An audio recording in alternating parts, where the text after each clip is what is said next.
ఈ మధ్య చాలా మంది ఓపీలో లైక్ యంగస్టర్స్ 18 years వాళ్ళు వచ్చి వాళ్ళ అమ్మగారులు వచ్చి మా పిల్లాడికి మతి మరపు వస్తుందండి, సరిగ్గా ఏది గుర్తుపెట్టుకోలేకపోతున్నాడు అని చెప్పడం. లేకపోతే వాళ్ళు జాబ్ చేసే వాళ్ళు జాబ్ హోల్డర్స్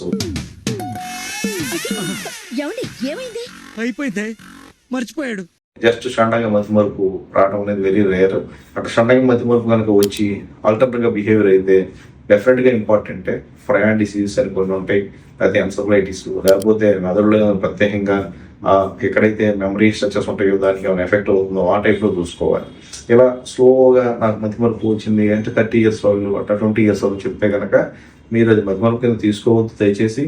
ఎక్సెప్ట్ ఏమైనా ప్యూర్ వెజిటేరియన్స్ ఉంటే B12 డెఫిషియన్సీ ఇటువంటి ఉంటే రూట్ అవుట్ చేయటమే. కానీ అదర్వైజ్ వీళ్ళందరికీ సూడో డిమెన్షియా అంటాం. అంటే మల్టిపుల్ టాస్క్లు ఇన్వాల్వ్ అవ్వడం వల్ల వాళ్ళకి అలా అనిపిస్తుంది తగ్గినట్టు, కానీ మేము చేసిన మెమరీ టెస్ట్లో కానీ అన్ని టెస్ట్లో కానీ అన్ని నార్మల్గానే ఉంటాయి.